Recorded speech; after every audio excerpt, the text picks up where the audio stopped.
the theme or the story of the mollusk is diversity. Okay. The other phyla that we've talked about, yeah, sure, there's diversity, like there's purple sponges and there's yellow sponges, but kind of a sponge is a sponge in a way. Again, with the flatworms and jellyfishes and corals, but mollusks, we have, I mean, think about the animals. What are some things that fall into this Phylum Mollusca? What are some examples of mollusks, just common names of things?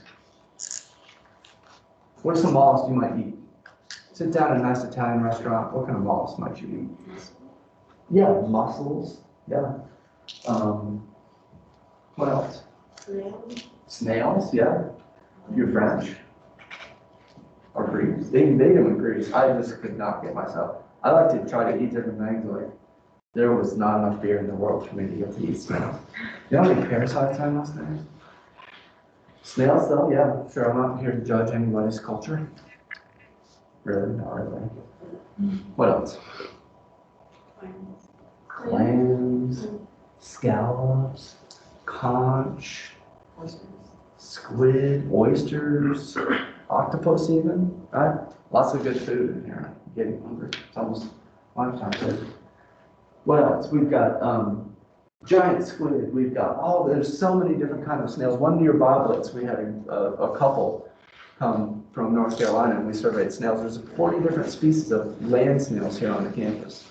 Like the size of a millimeter up to this big. Right? Lots of diversity in this group, Mollusca.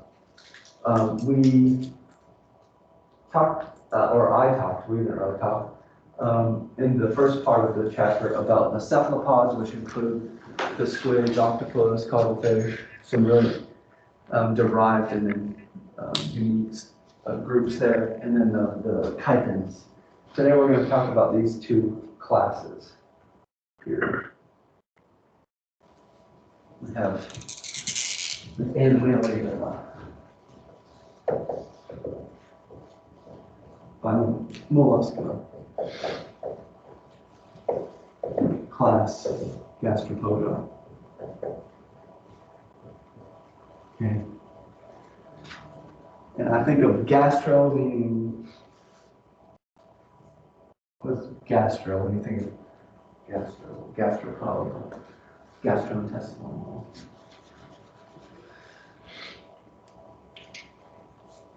This is like stomach, I guess. And then poda is foot. And I don't know that that's particularly useful in remembering that these are the snails and slugs. But try to think of it like, this little dude with his little eyes up here. The foot part of the animal contains the stomach. I don't know. However you need to do to remember gastropoda includes the slugs and snails. Lots of species here. There's 75,000 species in this class. That's, I think, if I'm not incorrect, that's more species than all the sponges, all the flatworms, all the nerdarians put together, just in this one class. Okay, very diverse class. Most of them have a shell. Slugs don't have a shell. Right? The visceral mass, that is the part of the body that contains all the organs and the organ systems, is found usually up inside of the shell. Okay. And the shell grows. If we make this from a slug into a snail, we do that kind of thing.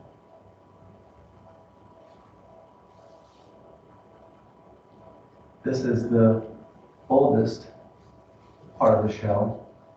And then just like we saw with the mantle of the bivalve in lab, that's the part of the mollusk that actually secretes the shell.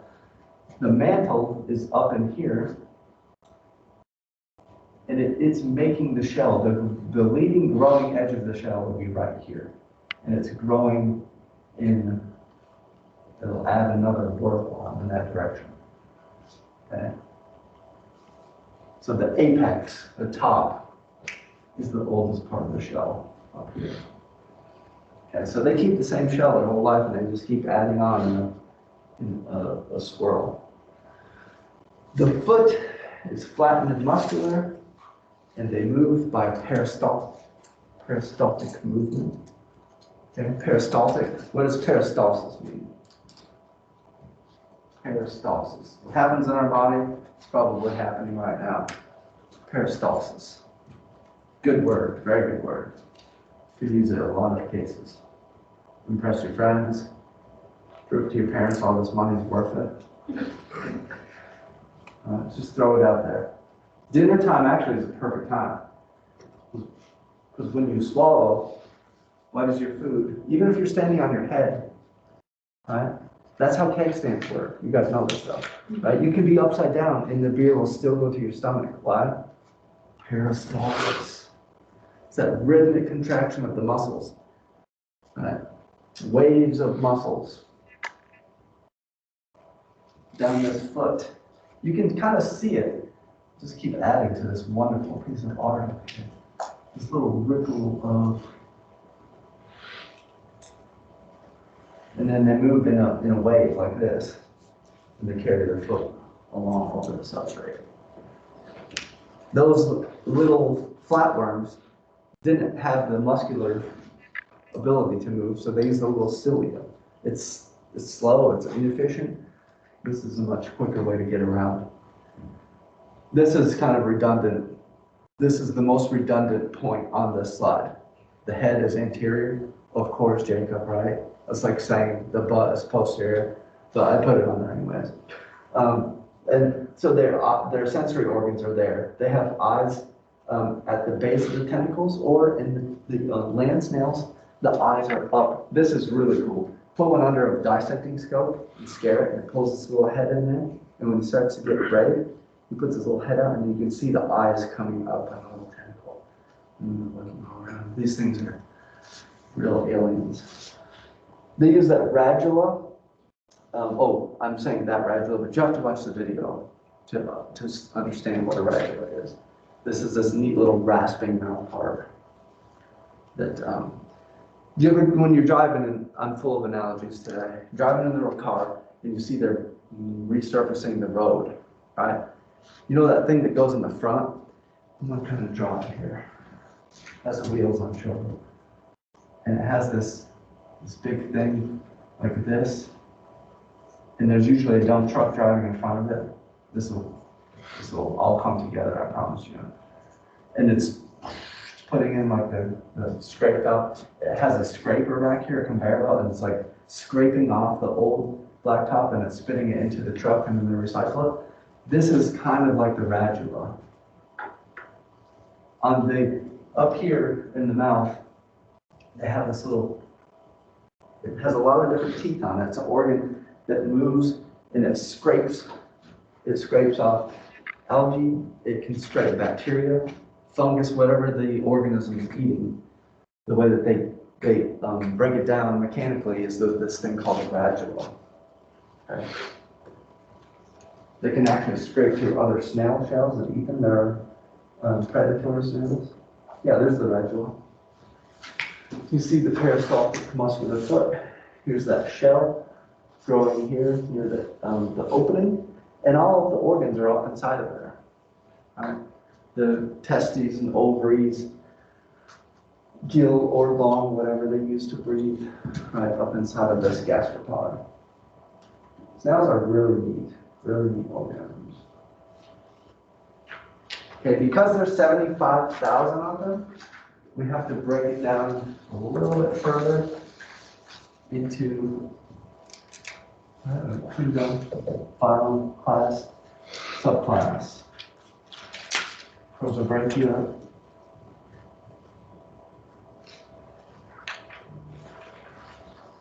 Subclass, Pulmonata. Okay.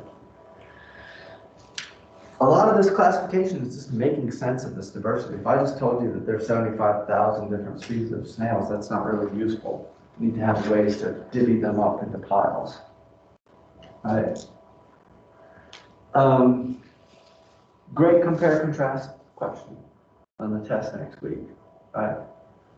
Uh, these guys, many more species, there's twice as many species. So 50,000 species in this subclass, compared with what was there, like 8,000 sponges, right? A very successful group. What do we find here? Conches, abalones, right? Where do you find them? Mostly in the ocean, right? How do they obtain oxygen? They use gills. And they are, what does this tell us? That they're mostly dioecious. What does that tell us? If I told you that this organism is dioecious, and you have one in your hand, what is that going to tell you about that?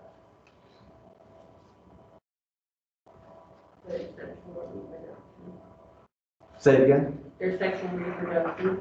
Okay, yes, they are sexually reproducing. And I don't think there's really much asexual reproduction in the mollusks. These guys are strictly. The way you explain it is that if it's mono, they have one household. Okay. They have their other related. Okay. So if on the other hand with these guys, if I have one in my hand, that snail is in one household. So inside of that body, what are you going to expect to find? Testes and ovaries, right? What that tells us is that there are male conches and there are female conches, okay? What that tells us is that with the terrestrial snails that we find around here, take your, when you're walking on the sidewalk, keep your eye out. There's going to be snails all over. You're going to be stepping and squishing.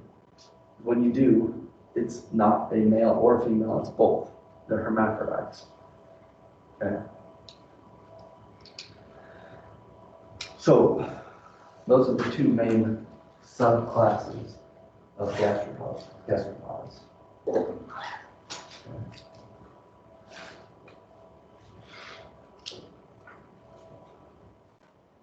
And just some examples of different, these are prosobranics. And so this is, think about prosobranics or seashells. This is the thing that you find along the sea, the beach, right? Lots and lots of toes. And then here's some different pulmonate snails.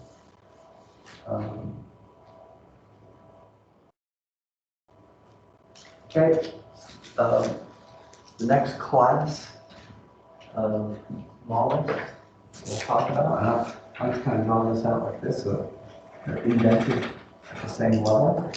So we see that bivalvia is at the same rank as gastropoda, and that they're both part of the phylum Mollusca. Okay. Here are the two-valve, two-shell organisms. So anything with two shells is in here. Oysters, mussels, scallops, clams are in this class. Don't worry about that top bullet point. That's just, if you really get into this, you may see that as an alternative name for the bivalves. All right. 15,000 species. Most of those we find in the ocean, but we do find some, we'll see in that Bible, some really important and endangered freshwater bivalves here.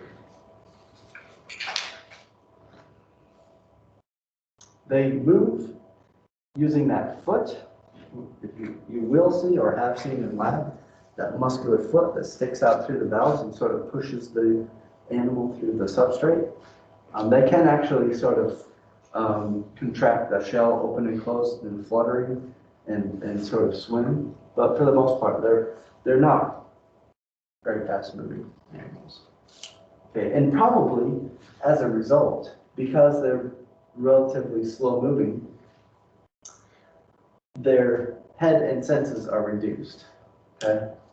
Because if you're not moving around a lot, you're not a real active animal, then you don't need the same sensory abilities as being more sessile.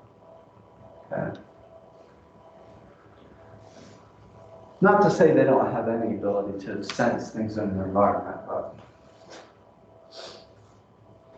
just not the same. We talked, you'll see on the video about things like squid and octopus, and they're amazing predators, and they have really keen ability to sense their environment, keen vision, so on and so forth. Okay, classified value. So locally, here in the southeast, one of our probably, if you get into zoology and animals in the southeast, and again, this is where Ani can really can inform us. If you are interested in working as an animal biologist in the southeast, you would do well to become an expert in freshwater mussels. There's a lot of money. There are a lot of endangered species here, a lot of jobs studying these organisms.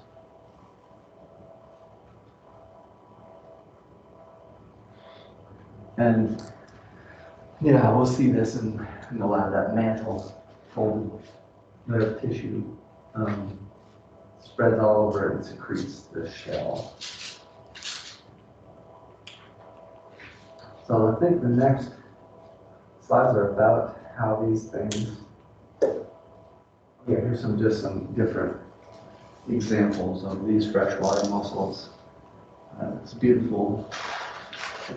I don't know how to pronounce it, N-A-C-R-E, knockery or knocker.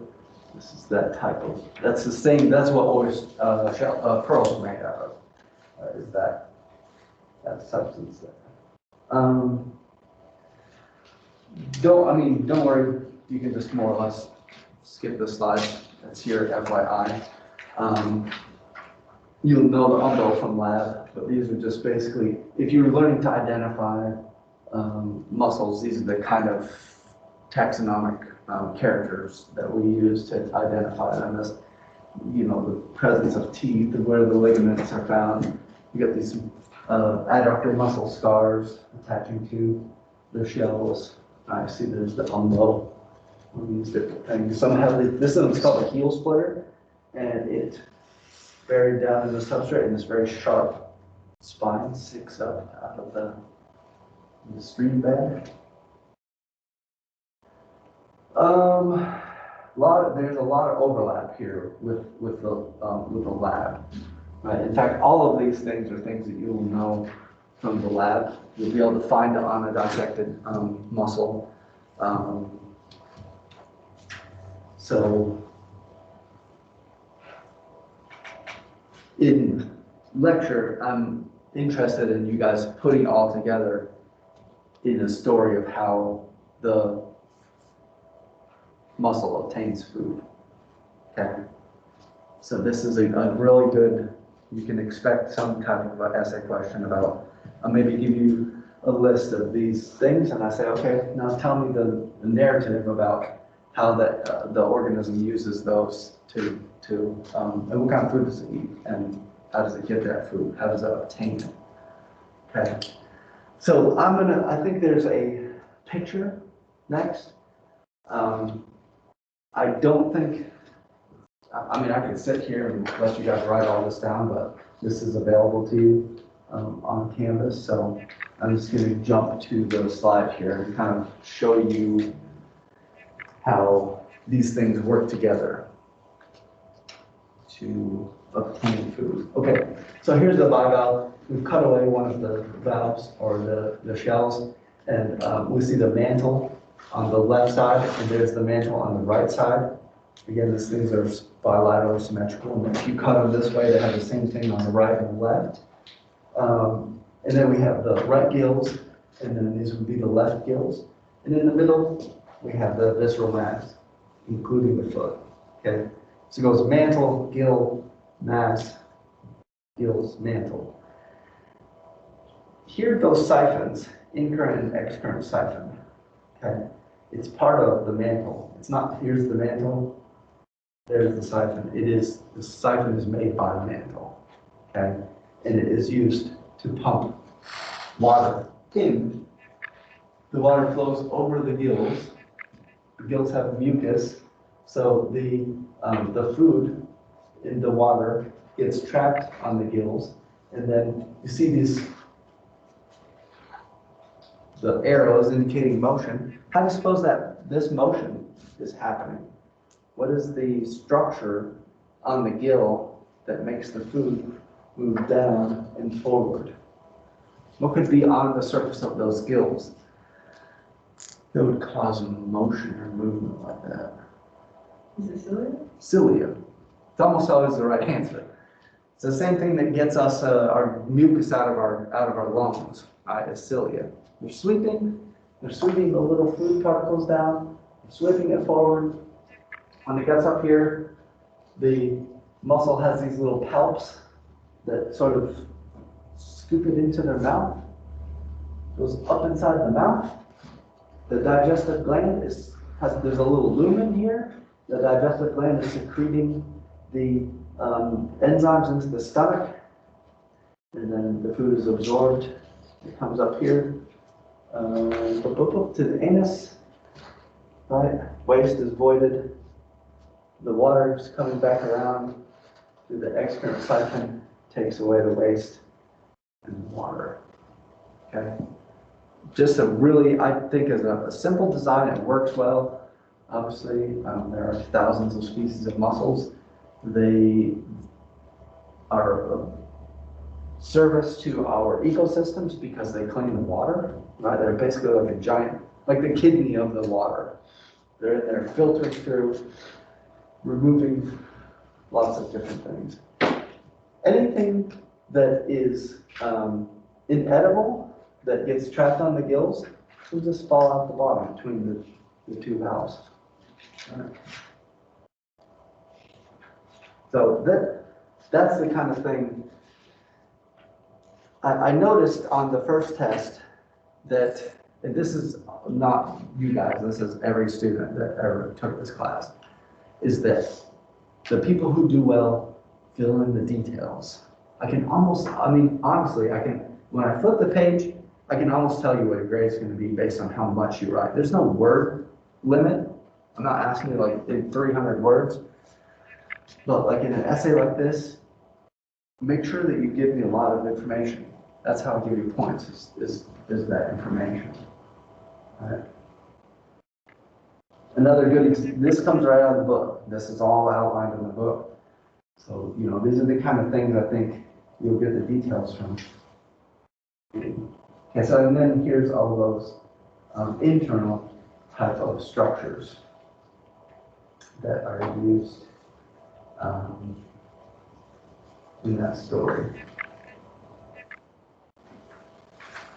Okay. Yeah, and then here's your narrative too. This is what I just basically said. Algae these are the things that they're eating, little protists that are photosynthetic, dead stuff that is, think about it, they're at the bottom of the ecosystem, and it's like rain from heaven, right? It's like manna coming down, all this dead stuff, little algae, and they are just filtering right through it.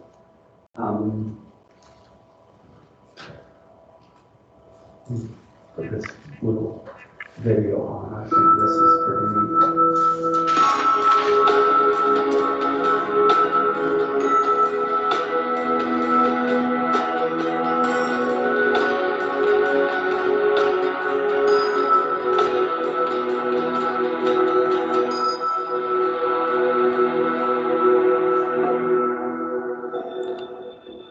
Of all the activities that animals go through on a day-to-day basis, perhaps the most important one for staying alive is the gathering of food. Food represents the fuel that organisms use to carry out their day-to-day activities, such as respiration and movement, growth and reproduction. There are a wide range of strategies and techniques that animals use to get their food, and some of the most intricate happen just below the surface of the ocean. While some animals actively hunt for their prey, there is a group of organisms that are much more passive in nature. They are known as filter feeders or suspension feeders. This group of animals feed by straining suspended food particles from the water, typically by passing the water over a specialized filtering structure. The strategy of filtering small particulate matter out of the water is hardly new. In fact, it dates back over 400 million years, when suspension feeding was quite common in what is known as the Paleozoic era. There is an extremely wide array of animals that use filter feeding as a means of acquiring food. This group includes animals from several different phyla. Some of these included are fish, crustaceans, bivalves, sponges, jellyfish, worms, and tourniquets. This group also represents a huge variety in species size, ranging from the microscopic to the largest animals on Earth, the whales. Although filtration seems like a rather simple and straightforward method for capturing food, the details and mechanics on how the animals do it are quite varied and elegant. Why is a whale a filter feeder?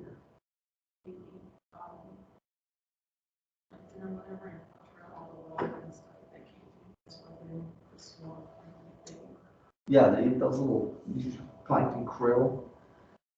So here's the thing that I find interesting is the theme is, number one, you have to move the water, right? Because you don't just think about just grabbing a little tiny volume of water. There's not going to be enough nutrients in there. You need to move volume of water. So how does the whale do it? It's swimming with his mouth, huge mouth open, taking massive volumes of water. Then you need to filter out the water and get the stuff that you want to keep. They use their baleen, right? And then there needs to be a way to get that into the stomach. Some animals create currents with their swimming legs, which direct the water through appendages covered with hairs, which tend to filter out the food particles. They use the nidus. Others, like bivalves such as clams, scallops, or mussels, have modified body parts into siphons, which direct the water over sophisticated gills to use a combination of mucus and physical filtration to capture particles. Others, such as polychaete worms and sea cucumbers, have feeding appendages that are held up in the current flows to capture particles that are drifting by. Filter feeders have evolved within communities of other filter feeders to effectively share the wealth of the food available. They do this by specializing on certain size ranges of particles that are often proportional to their own size. Barnacles. The types of food that filter feeders extract from the water column range from cestin, the small particles of living and non-living matter found in the ocean, to zooplankton, right through to small fish. For this reason, worms and crustaceans would eat much smaller food particles than those of the blue whale. And since filter feeders are dependent on food produced within the ecosystem, they are also subject to natural variation. Did you see that? Watch, this is pretty neat. You can see him holding him or her, holding its... Produced within the ecosystem, they are also subject to natural variations in its supply. That's why you can't find them. If they are sessile or physically attached to the bottom, then they simply run out of food when the particle concentrations in the water drop out. Filter feeders play a major role in the cycling of energy in marine ecosystems. Because of their ability to clear particles from the water, they form one of the major links in coupling production in the pelagic realm with that in the benthic realm. They are so efficient in their filtering abilities that the removal of filter feeders through man's activities such as fishing or pollution can change the dynamics of entire areas. With a single blue mussel able to filter up to 3 liters of water per hour, their positive environmental impact is huge. An example of this was witnessed on the east coast of America when the overfishing of oysters in Chesapeake Bay resulted in a critical increase in phytoplankton populations in the bay, stripping the water of its oxygen. With a lack of oysters to filter this phytoplankton and remove the particles from the water, the end result was a loss of many of the animals that originally lived in the bay. The Chesapeake Bay Program and the National Marine Fisheries Service recorded a massive 96% decrease in oyster populations in just over 100 years. Yeah, so what's in this water? It's oyster food, right? Over here, they're sucking in the water in and filtering that out on their gills. This stuff can cause huge blooms in algae and bacteria, which decreases the oxygen levels, right? So those are very important parts of our ecosystem. Right.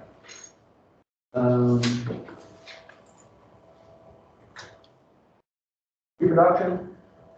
These are mostly dioecious animals and sexually dimorphic. This is related in that This says that there are male and female separate, and this, what does this tell us about those two males, the male and female gender? That they have different shapes. So even you can see from a shell a lot of times whether it's a male or a female, sexually dimorphic. This is a family of bivalves that are found here in Cherokee County in the southeast. They are long-lived species. This is generally a bad thing for a species if you live a long time, but it's not bad necessarily. But if it takes you a long time to reach sexual maturity, then that's very difficult to increase your population levels. Right? How do they reproduce? The male jettisons the sperm. The female, when she draws the water in that contains the sperm, she actually filters the sperms out and then connects them to her eggs, and fertilization happens. Right? And then those eggs are held in these little marsupia in the gills, okay, until they are ready to hatch.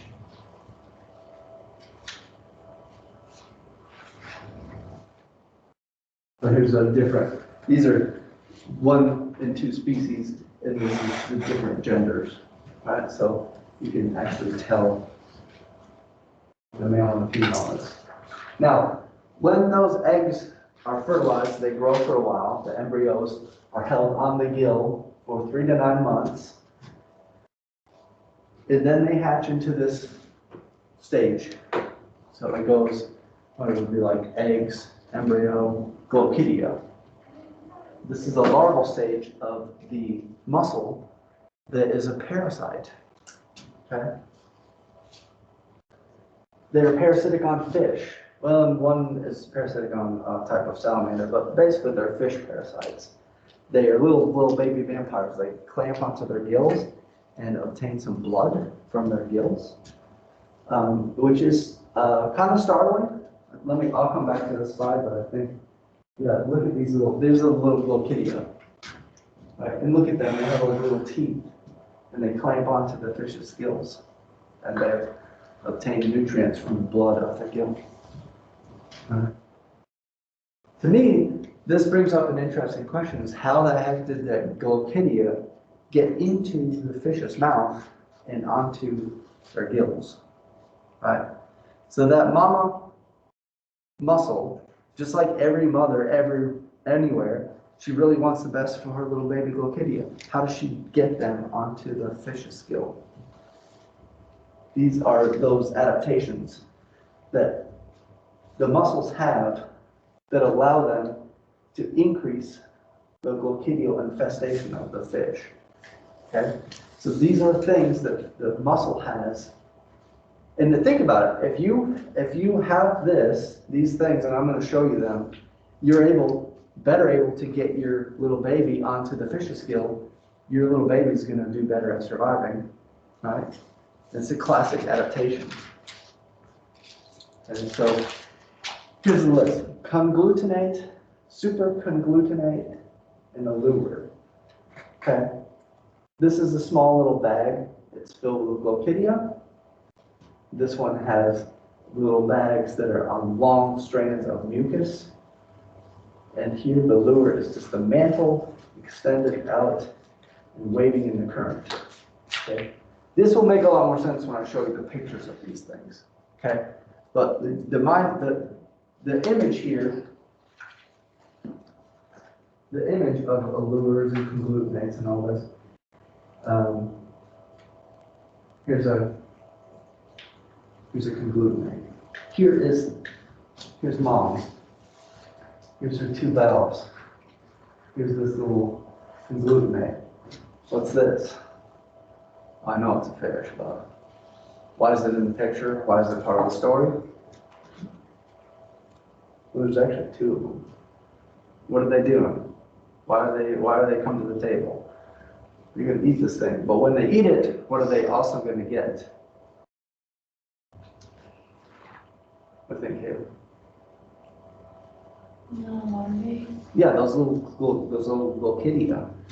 when it goes in their mouth, right, going back in their mouth, there's the gills are right there. So that the mother is enticing the fish to eat. Right?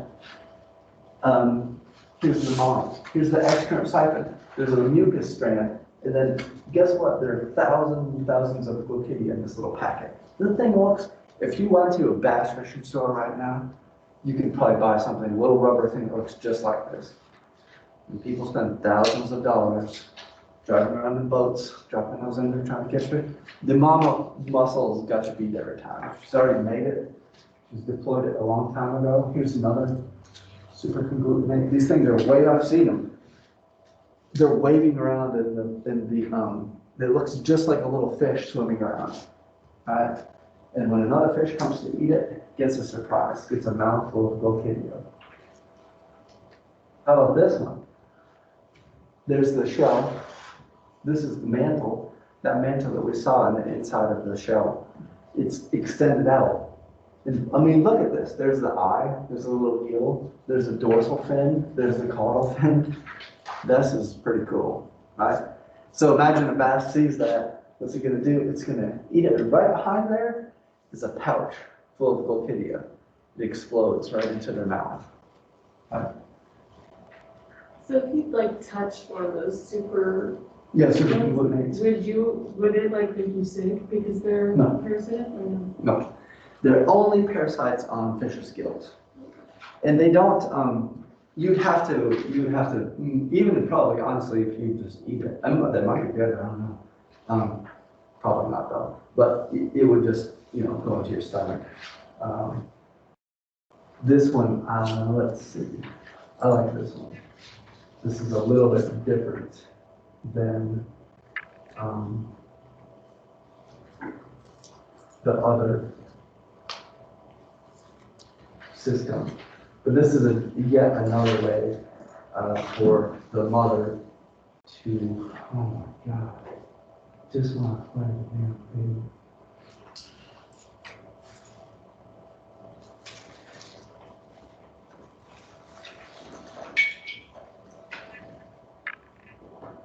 Okay, so here you see the mother down here, mantle. She has the Glochidia inside of her. Here comes this type of fish called the log perch. And the way they eat is they force their head down inside of rocks looking for food. Here it comes. Right.